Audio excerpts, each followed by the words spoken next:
ସୂର୍ଯ୍ୟ ମନ୍ଦିର 1300 ଶତାବ୍ଦୀରେ ନିର୍ମାଣ ଓଡ଼ିଶାର ପୁରୀ ଜିଲ୍ଲାର କୋଣାର୍କଠାରେ ଅବସ୍ଥିତ। ସୂର୍ଯ୍ୟ ମନ୍ଦିର କୋଣାର୍କ ଏମିତି ଏକ ମନ୍ଦିର ଯାହା ଆମ ଭାରତରେ ନୁହେଁ ବିଶ୍ୱରେ ମନ୍ଦିରର କାରୁକାର୍ଯ୍ୟ ଆଉ ରହସ୍ୟ ପାଇଁ ଏକ ଐତିହ୍ୟ ସ୍ଥଳୀ ଅଟେ। ପ୍ରାୟ 1250 ଖ୍ରୀଷ୍ଟାବ୍ଦରେ ଉତ୍କଳର ଗଙ୍ଗବଂଶୀୟ ରାଜା ଲାଙ୍ଗୁଳା ନରସିଂହ ଦେବଙ୍କ ଦ୍ୱାରା ଏହି ମନ୍ଦିରଟି ତୋଳାଯାଇଥିଲା।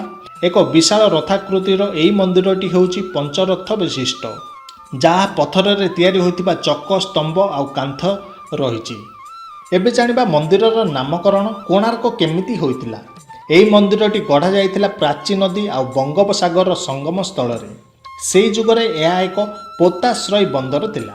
ଏହାର ନାମ ଥିଲା କୋଣଗର। କୋଣଗର ନାମ ଅନୁସାରେ ମନ୍ଦିରର ନାମ କୋଣାର୍କ ହୋଇଥିବା ଅନୁମାନ କରାଯାଏ। କୋଣାର୍କ ଶବ୍ଦଟି ସଂସ୍କୃତ ଶବ୍ଦ କୋଣ ଆଉ ଅର୍କର ସଂଯୋଗରୁ ତିଆରି ହୋଇଛି। ଏହି ମନ୍ଦିରଟି ସୂର୍ଯ୍ୟଦେବଙ୍କ ପାଇଁ ନିର୍ମିତ ହୋଇଥିବାରୁ ଜାଗାର ନାମ କୋଣାର୍କ ହୋଇଛି ବୋଲି ମତ ପୋଷଣ କରାଯାଏ। ଏବେ ଜାଣିବା କୋଣାର୍କ ମନ୍ଦିରର ଆକୃତି ଆଉ ଗଠନ। କୋଣାର୍କ ମନ୍ଦିର କଳିଙ୍ଗ ସ୍ଥାପତ୍ୟ କଳା ଶୈଳୀରେ ତୋଳାଯାଇଥିଲା। ମନ୍ଦିରର ଚାରିପଟେ 9 ଫୁଟ 9 ଇଞ୍ଚ ଉଚ୍ଚର 24ଟି ଚକ ଆଉ ସମ୍ମୁଖରେ 7ଟି ଘୋଡ଼ା ଖଞ୍ଜାଯାଇଥିଲା। ଏବେ ଏହି ମନ୍ଦିରଟି ପ୍ରାୟ ଧ୍ୱଂସ ହୋଇଯାଇଛି। ବର୍ତ୍ତମାନ ଅଛି ତ ଗର୍ଭଗୃହ ଆଉ ଦେବ ସିଂହାସନ। ମୁଖ୍ୟ ଦେଉଳଟି ପାଖାପାଖି 200 ଫୁଟ ମାନେ 60 ମିଟର ଉଚ୍ଚ, ଯାହା ଭାରତର ଉଚ୍ଚତମ ମନ୍ଦିର ଥିଲା ବୋଲି ଅନୁମାନ କରାଯାଏ। କୋଣାର୍କ ମନ୍ଦିରରେ ମୁଖ୍ୟତଃ 3 ପ୍ରକାର ପଥର ବ୍ୟବହାର କରାଯାଇଥିଲା। ସେଥିମଧ୍ୟରୁ ମୁଗୁନି ପଥର, ଯାହା ବ୍ୟବହାର ହୋଇଥିଲା ବିଗ୍ରହ ଗଠନରେ, ଦେବ ସିଂହାସନରେ ଆଉ ଦୁଆର ବନ୍ଧରେ। ଅନ୍ୟଟି ଲାଟରାଇଟ୍ ପଥର, ଯାହା ବ୍ୟବହାର ହୋଇଥିଲା ଦେବୀ ତଳେ, ସୋପାନ ଶ୍ରେଣୀରେ ଆଉ କାନ୍ଥର କିଛି ଅଂଶରେ। ଆଉ ଶେଷରେ କୋଣ୍ଡାଲାଇଟ୍ ପଥର, ଯାହା ବ୍ୟବହାର ହୋଇଥିଲା ମନ୍ଦିରର ବାକି ଜାଗାରେ। ଯଦି ମନ୍ଦିରଟି ଧ୍ୱଂସ ହେବା ପଛର କଥା ଜାଣିବା, ତାହେଲେ ମାଦଲା ପାଞ୍ଜି ଅନୁସାରେ କଳାପାହାଡ଼ ଓଡ଼ିଶାକୁ ଆକ୍ରମଣ କରି ବହୁ ମନ୍ଦିର ଧ୍ୱଂସ କରିଥିଲେ, କିନ୍ତୁ କୋଣାର୍କ ମନ୍ଦିର ଭାଙ୍ଗିବା ସହଜ ନଥିଲା।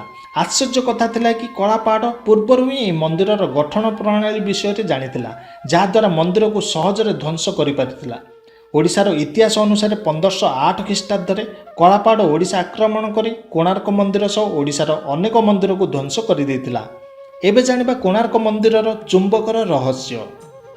ସ୍ଥାନୀୟ ଲୋକ ଆଉ ପଥ ପ୍ରଦର୍ଶକମାନେ କହିବା ଅନୁସାରେ କୋଣାର୍କ ମନ୍ଦିରର ପ୍ରତି 2ଟି ପଥର ଭିତରେ ଗୋଟିଏ ଲେଖାଏଁ ଲୁହା ପ୍ଲେଟ୍ ଦିଆଯାଇଥିଲା, ଯାହା ଆଜି ବି ଦେଖିବାକୁ ମିଳେ।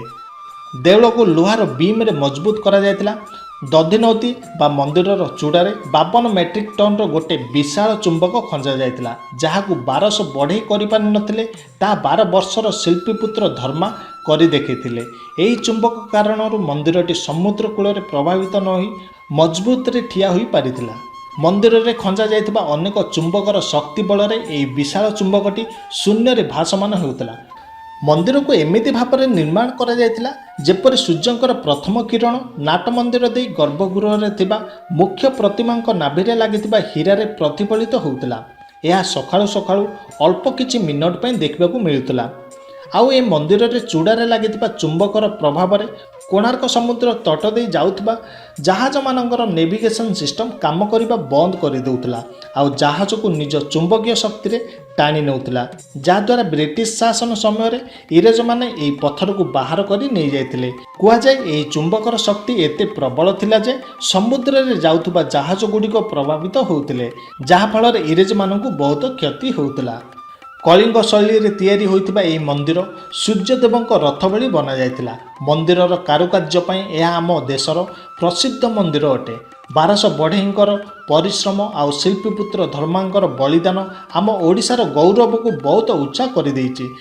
ତାଙ୍କର ଏହି କାମ ପାଇଁ ଆମ ଓଡ଼ିଶାବାସୀ ଗର୍ବିତ। ତ ଫ୍ରେଣ୍ଡସ୍, ଏହା ଥିଲା କୋଣାର୍କ ମନ୍ଦିରର କିଛି ରହସ୍ୟ। ଆଶା କରୁଛି ଭିଡ଼ିଓଟି ଆପଣଙ୍କୁ ନିଶ୍ଚୟ ଭଲ ଲାଗିଥିବ। ଯଦି ଭଲ ଲାଗେ ତାହେଲେ ଲାଇକ୍ କରନ୍ତୁ ଆଉ ଭିଡ଼ିଓଟିକୁ ସେୟାର କରି ଅନ୍ୟମାନଙ୍କୁ ବି ଜଣାନ୍ତୁ।